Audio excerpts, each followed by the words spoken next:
Hello and good afternoon. Today is the 5th of the June 2025.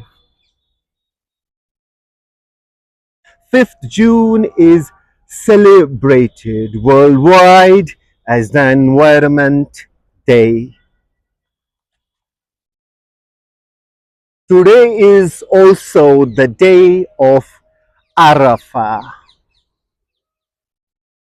It has a significant value in the history of Islam.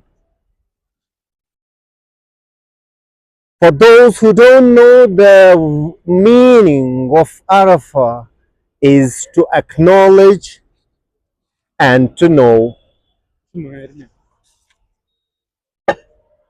My videos are mostly environment specific topics and also mental health specific topics.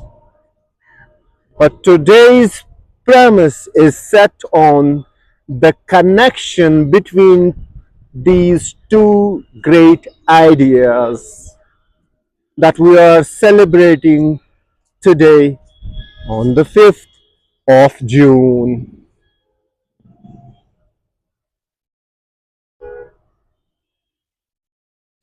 So the message that is important today is to create a safe environment. And today's theme for the Environment Day is beat plastic pollution. This is my small contribution today on the day of Arafah and Environment Day to create an awareness video so that we have a safe environment and clean environment. With this message, I am signing off. Thank you and bye bye.